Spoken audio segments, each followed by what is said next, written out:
Oftentimes, I think people only see the shiny sides of my life because let's face it, social media filters out reality. What you probably haven't seen are all the times that stress and anxiety has hit me hard. So this is the apartment right now. It's a freaking disaster. So we woke up this morning and that number was at 181. I suspect that we have a leak in our tire.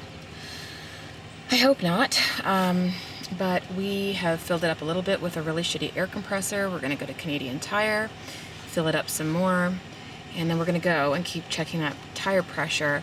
And worst case scenario, if it's still bad, by the time that we hit Cranbrook, which is about an hour and a half away from Fernie, BC, which is where we're at, then we'll probably have to pull over, go to a Dodge dealership and really check it out. So, fingers crossed. Did we just blow a breaker?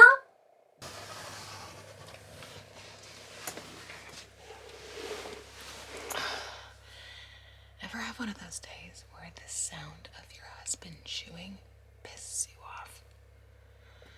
I'm having one of those days. Yep, that's right. Just like you, I get stressed. In fact, I have a history of anxiety, and it's the exact reason why I want to create this video to share with you what I have done that's really helped me out on another episode of Melissa Unplugged. So out of curiosity, do you struggle with stress and anxiety? If so, what triggers it? Comment below and let me know. I know you might be thinking that there's coffee in this mug, when in fact, I'm drinking a matcha.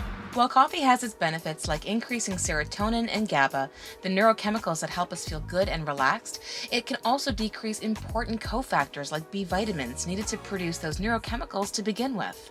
Not to mention its impacts on increasing cortisol levels, the hormone released in response to stress.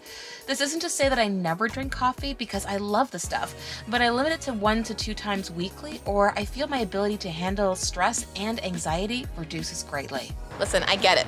I bet that coffee is probably your crutch because if you struggle with frequent stress and anxiety, the chances are you're likely also struggling with fatigue. And if that's the case, then chances are your adrenals might likely need a little bit of love. This is the exact reason why I created my adrenal fatigue repair kit. Hey baby, which will help you, no joke, get back your energy in 7 days, but it'll also outline the exact tools that I have used to help to calm my stress and my anxiety so that frankly, they're not taking over my life anymore. So you can grab that by clicking the link in the description of this video.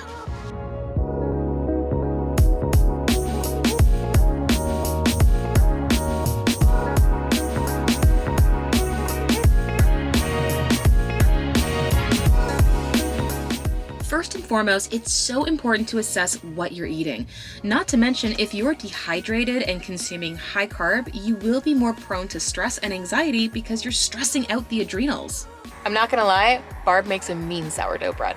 All right, so what do I do when I get stressed and anxious? First off, I am militant about getting enough sleep because if I'm sleep deprived, the number one thing I always tell myself, my friends, and patients is this: never trust your thoughts on a tired brain. The second thing, which has been absolutely crucial for me, has been breathwork. In fact, I'm obsessed with the book, The Presence Process by Michael Brown. Breathwork moves the diaphragm, which then moves the lymphatic system, which Dr. Jessica Pietros calls the emotional shock absorber. When we move the lymphatic system, oftentimes old trauma can resurface, which for me had a huge link with my anxiety. There are many different forms of breath work, but the type that I enjoy is a 10-week process by Michael Brown, which literally helped me out so much with old patterns, stress, and anxiety. Things that used to trigger me before no longer does. From a supplement perspective, there are 3 that I absolutely love that just might be able to help you, and you can check out all the recommendations by looking at the description of this video. The first is liposomal vitamin C, which is the anti-stress vitamin. Individuals who are stressed tend to struggle with low levels of vitamin C. One study showed that vitamin C reduced stress levels in the blood and also reduced other indicators of physical and emotional stress. Next is magnesium bisglycinate or magnesium malate. Magnesium is your stress mineral. I suggest patients to take 5 times their body weight divided with meals daily. It's not to say that I don't use magnesium citrate, but just not in this instance. It's kind of hard to dose up with magnesium citrate without getting the shits. Last but not least is a product called Stress Arrest. This product contains GABA, which helps to calm, plus there's other calming nutrients in it like vitamin B6, B3, and glycine.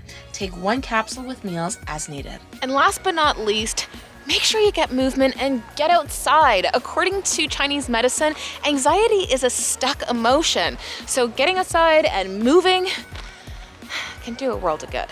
When shit hits the fan, and it totally has, I can tell you that getting out into nature has done wonders for my nervous system.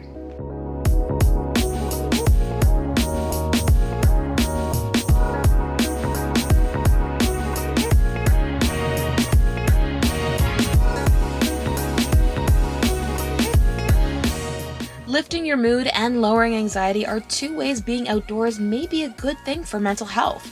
When in nature, people may experience a more positive mood and better cognitive function.